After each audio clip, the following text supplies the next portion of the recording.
할렐루야, 주님을 찬양합니다. 주님께 예배하러 나온 우리 청년들에게 또 성도님들에게 하나님의 은혜가 오늘 가득하길 원합니다. 반가운 얼굴이 또 있네요, 우리 예근이. 네. 네. 예, 우리 이제 제대가 얼마 남지 않은 우리 또 군입대 중에 있는 청년이 왔습니다. 오늘 함께 예배할 때 오늘 믿음에 대한 이야기를 할 텐데요. 하나님을 찾는 믿음이라는 제목으로 함께 나누려고 합니다. 히브리서 11장은 아주 되게 유명한 말씀 중에 하나예요.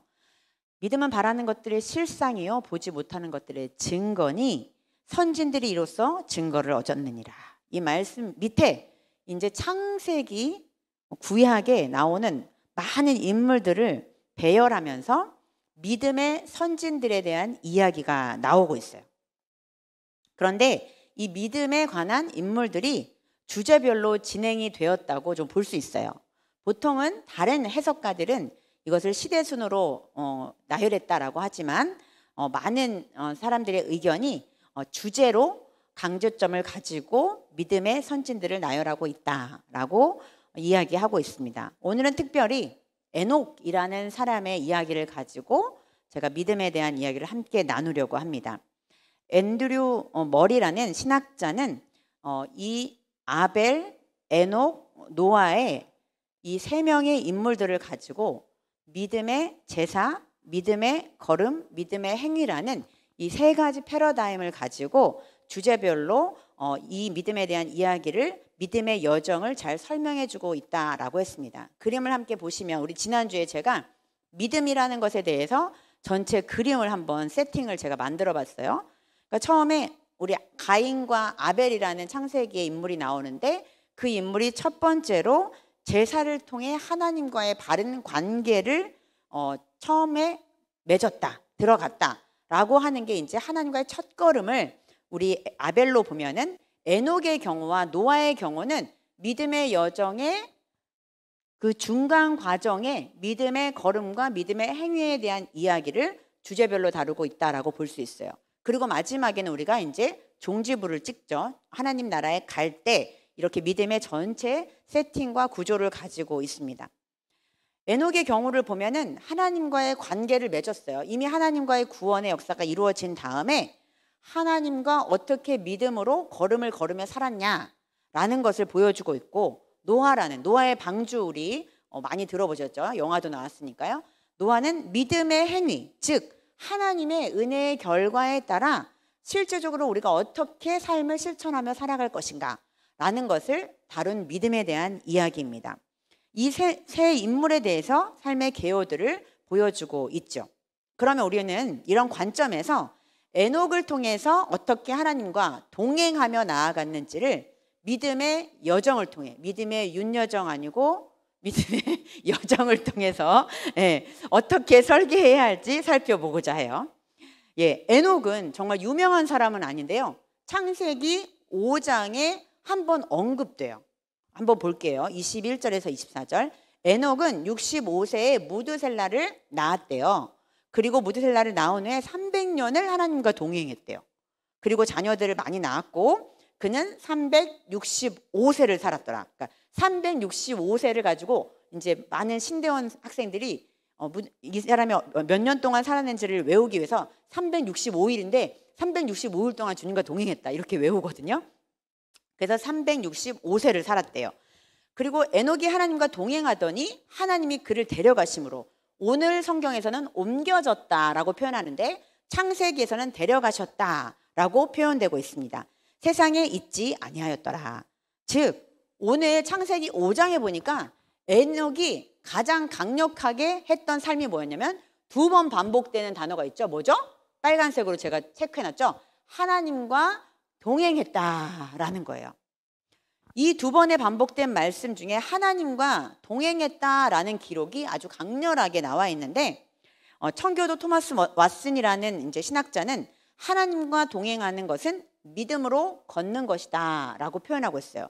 아마도 에녹을 보고 이 얘기를 했던 것 같아요.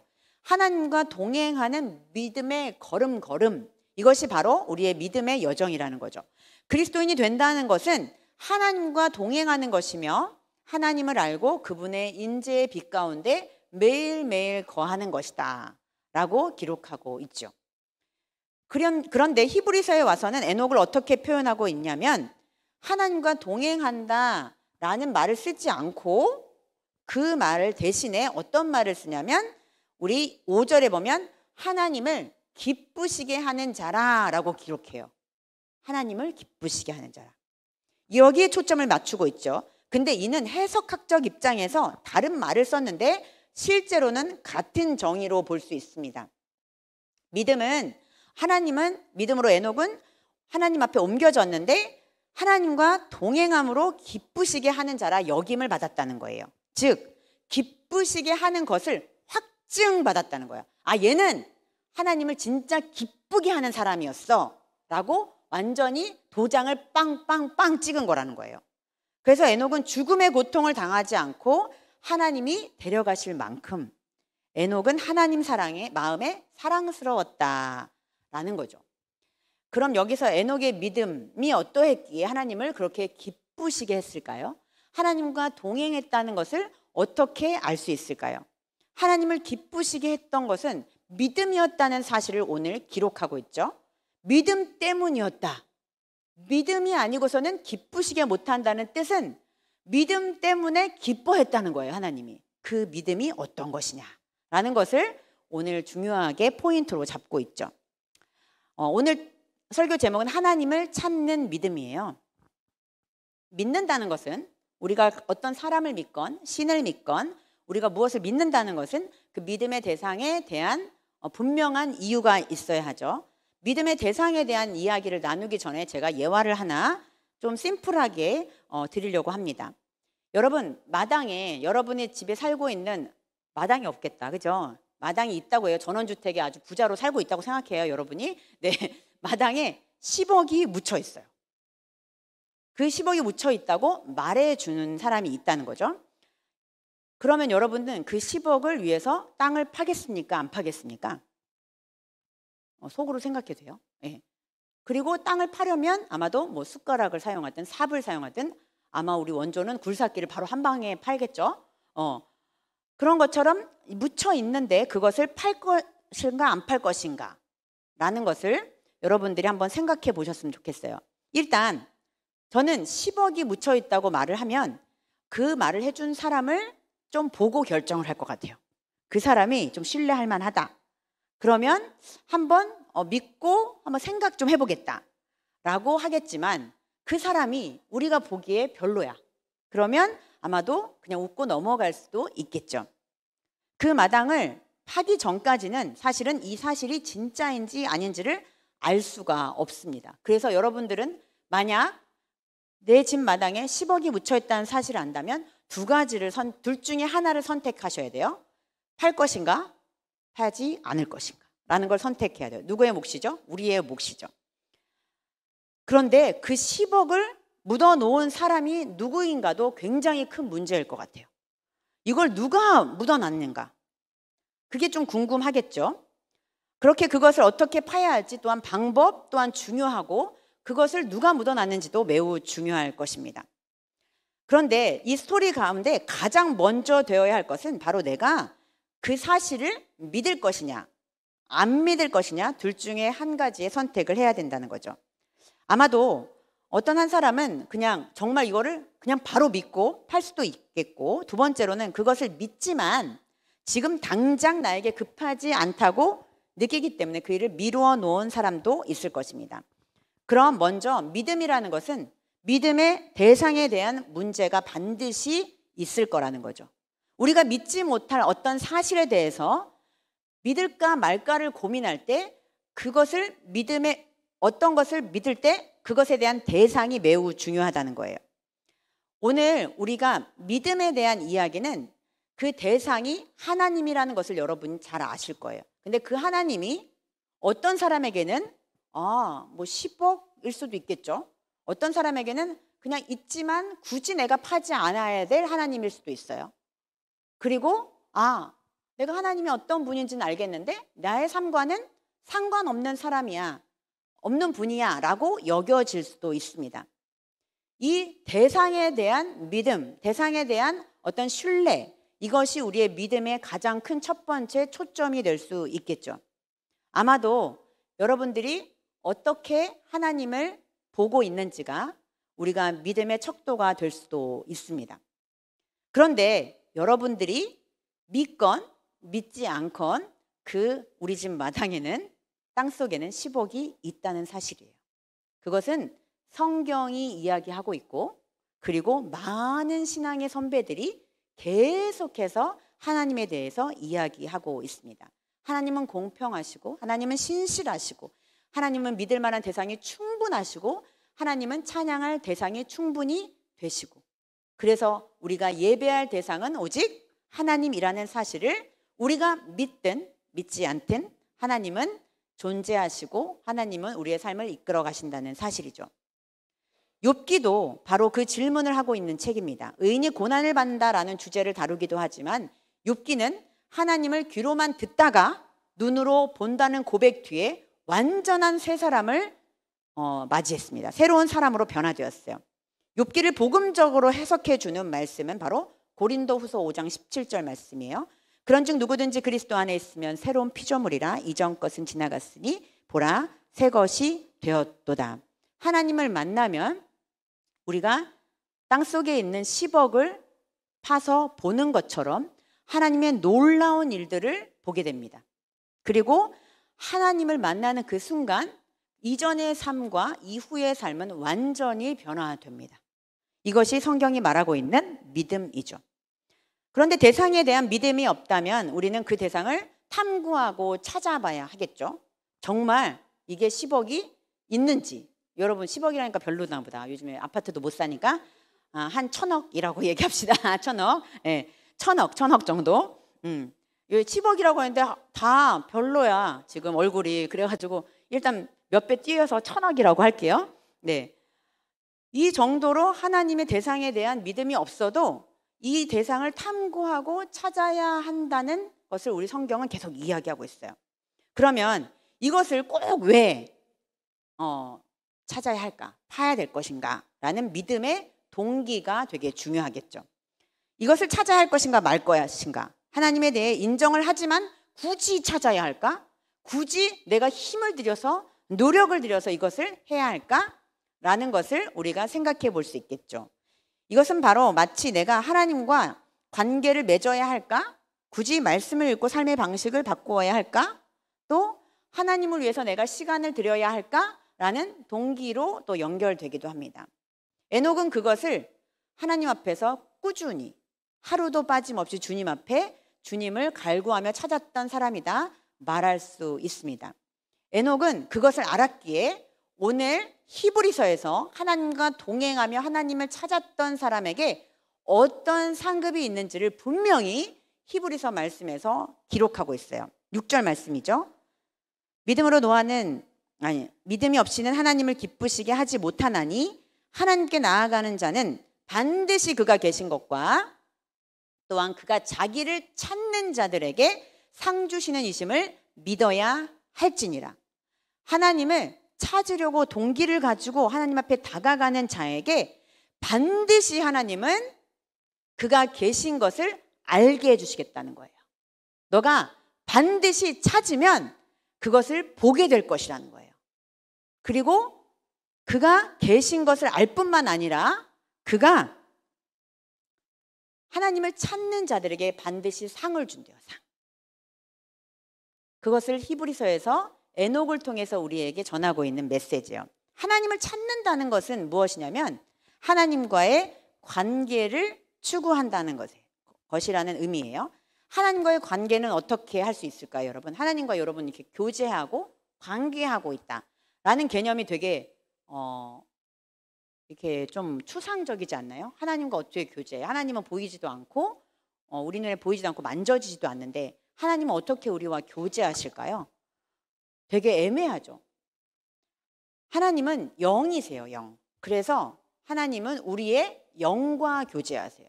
우리의 육체와 교제하지 않으시고 우리의 생각과 교제하지 않으시고 어떤 것과 교제하냐면 우리의 영과 교제하세요. 근데 우리의 영과 하나님과의 영이 같이 교제하면서 하나님과 관계를 점점 깊이 새겨져 가는데 우리는 하나님과 절대 교제할 수 없어요. 교제할 수 없는 이유는 바로 죄 때문이죠. 창세기에 우리가 선악과를 먹으면 반드시 죽으리라 하는 말씀이 무엇이냐면 우리의 영혼이 죽었다는 거예요. 우리의 영이 죽었다는 거예요. 그래서 저도 창세기에서 말했거든요. 에덴 동산에서 선악과 먹었는데 옷 벗은 것만 알게 되고 죽진 않았잖아요. 그렇죠? 그 죽었다는 표현은 내가 영이 죽었다는 거예요. 거기서 에덴에서는 영원한 생명 가운데 살아갈 수 있는 존재였는데 이제 영이 죽었다는 거예요. 그래서 하나님과 교제가 되지 않는 영이 된 거예요. 그래서 우리는 절대로 하나님과 교제할 수 없는 피조물이라는 사실을 우리가 알게 된 거죠. 근데 하나님과 우리가 계속 예배 가운데 교제하시고 기도 가운데 교제하시고 찬양 가운데 교제한다고 계속 기록해요. 그 이유는 무엇이죠? 우리의 영이 그 하나님과 교제할 수 있는 방법이 한 가지 딱 있었다는 거예요. 그 방법이 뭐죠? 예수 그리스도가 이 땅에 성탄절 때 오셔서 공생의 33년을 사시고 십자가에 죽으심으로 우리가 창세 전에 하나님 아담이 지었던 그 죄, 영원히 완전히 영이 소멸했던 그 영이 살아나는 사건이 바로 2000년 전에 십자가의 사건이었다는 거예요. 우리의 영이 살아남으로 인하여 단번에 죽으심으로 우리의 영이 영원히 구원받는 세상을 주님께서 만드셨다는 거예요. 그래서 예수님을 믿지 않는 사람들에게도 구원은 이루어졌어요. 그런데 그 구원을 우리가 믿는다라고 고백하는 자들에게 영이 살아나는 역사가 있게 된 것이죠. 그래서 이 땅의 대림절에 예수님이 오셨던 것이 탄생의 축하로 이어지는 거예요. 하나님을 축하하고 예수님을 축하하는 이유가 뭐예요? 엄청난 축제인 거예요. 예수님이 오셔서 이 땅의 모든 피조물이 다 몸이 끝나고 지옥 갈 운명들이었는데 이제 이 예수 그리스도가 이 땅에 오심으로 우리의 영이 살아남으로 인하여 이제 하나님과 교제하며 살아갈 수 있는 존재가 되었다는 사실이죠. 그래서 하나님께서는 우리의 영을 통해서 예배 받으시고 우리의 영을 통해서 기도 받으시고 우리의 영을 통해서 영광 받으시는 분이 되셨습니다. 그래서 하나님을 찾을 때 여러분들이 발견할 수 있는 것은 영이 살아나는 역사가 일어나요.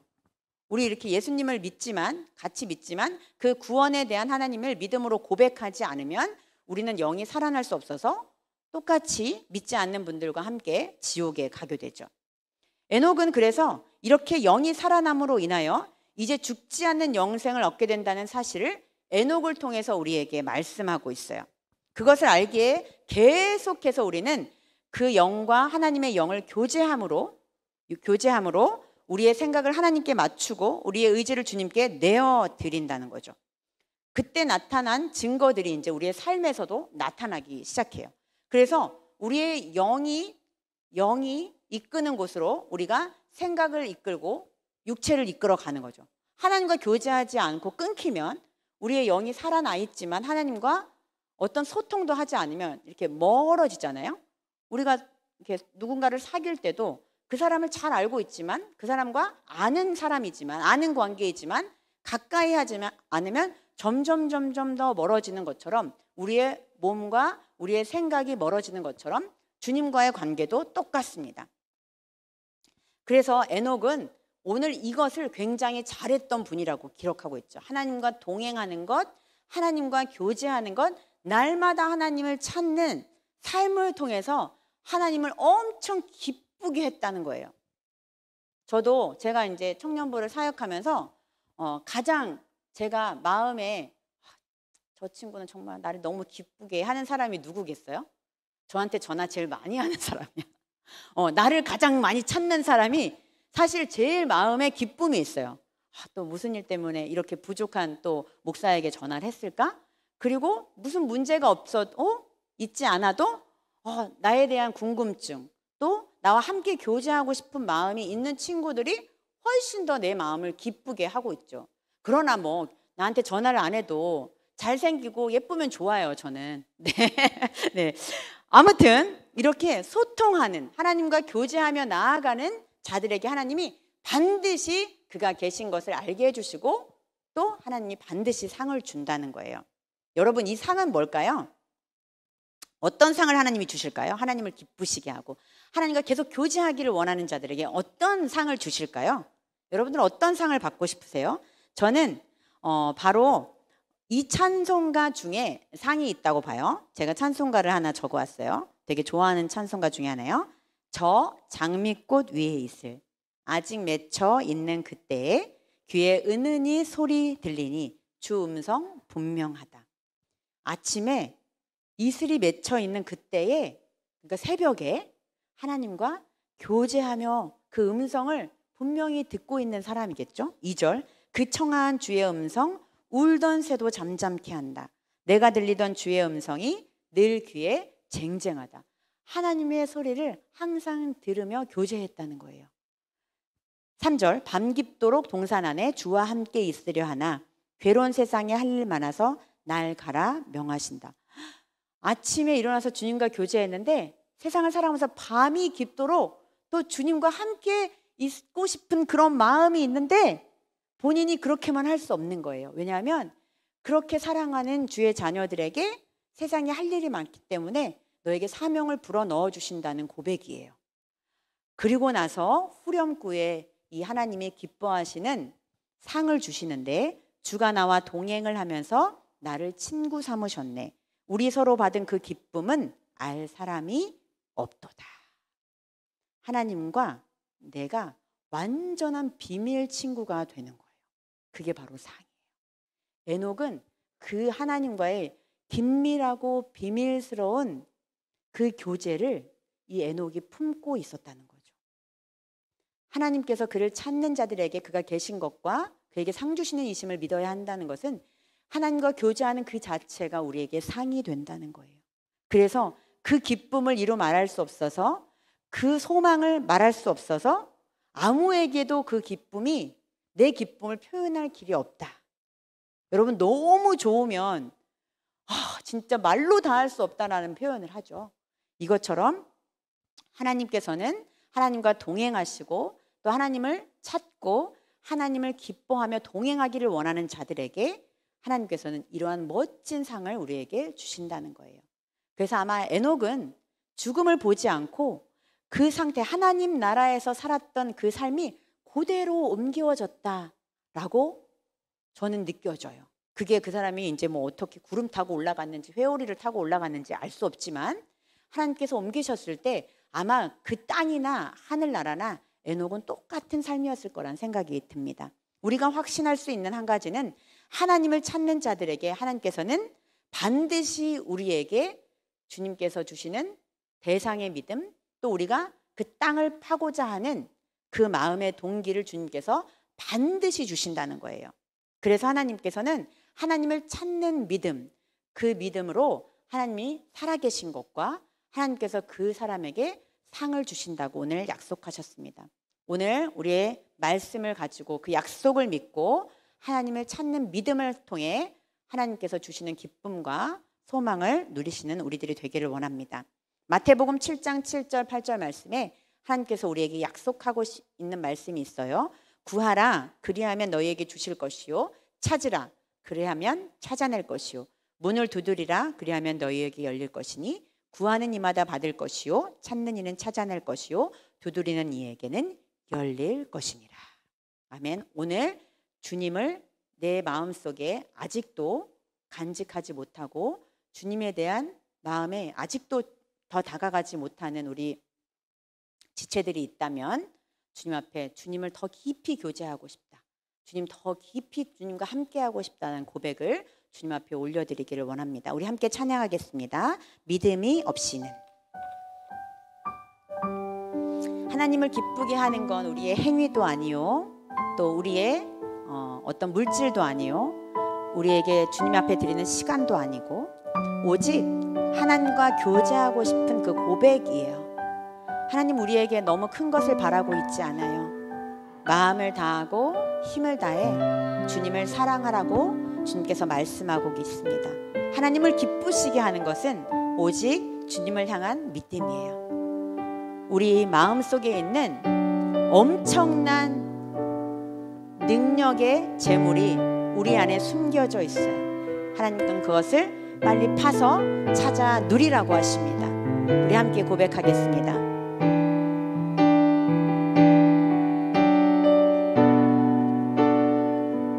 가사에 우리의 마음을 담아 주님 앞에 고백하겠습니다.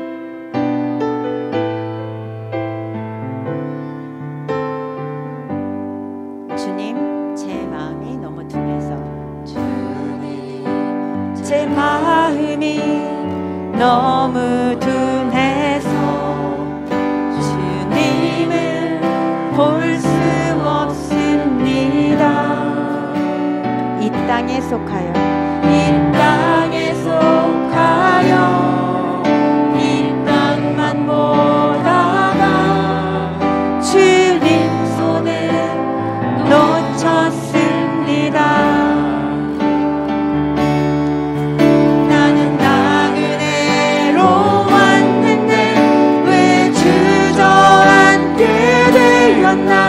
나는 정직인데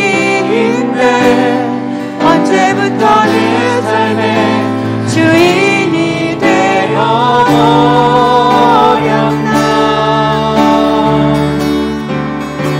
믿음이 없이는 기쁘시게 못하나니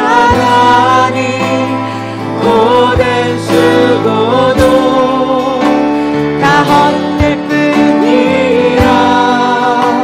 믿음이 없어서 무너진 삶의 모든 자리에 다시 주님을 기다립니다.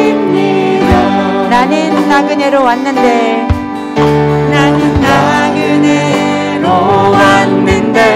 왜 주저앉게 되었나. 나는 정직인데 언제부터 내 삶의 주인이 되어버렸나.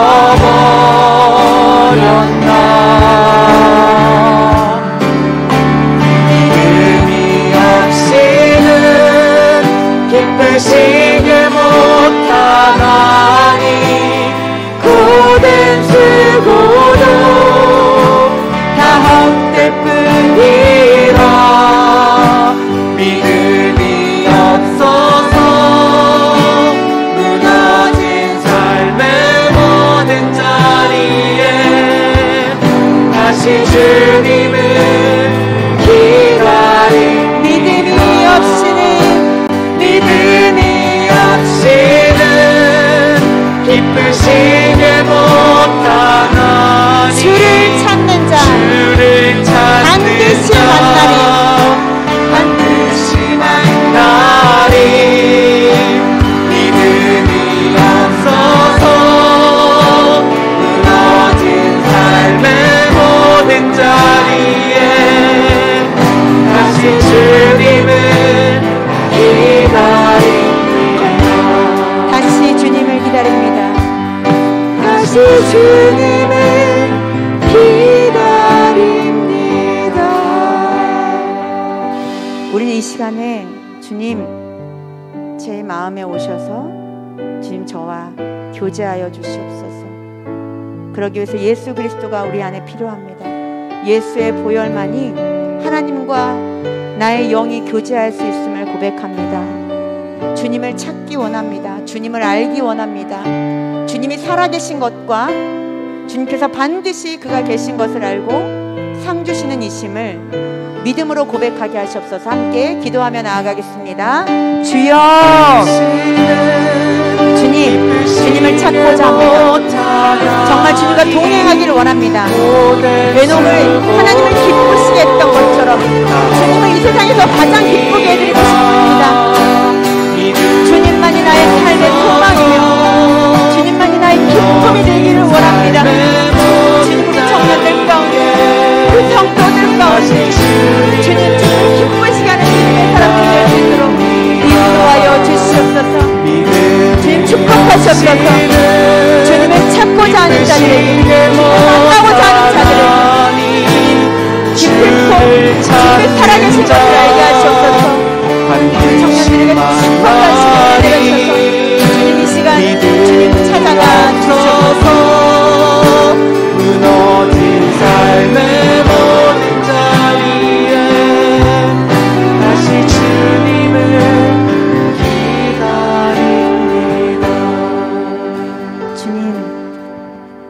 2000년 전에 이 땅에 오셔서 우리로 하나님과 교제하게 하시기 위하여, 우리의 영을 새롭게 하시기 위하여 예수 그리스도를 보내셨습니다.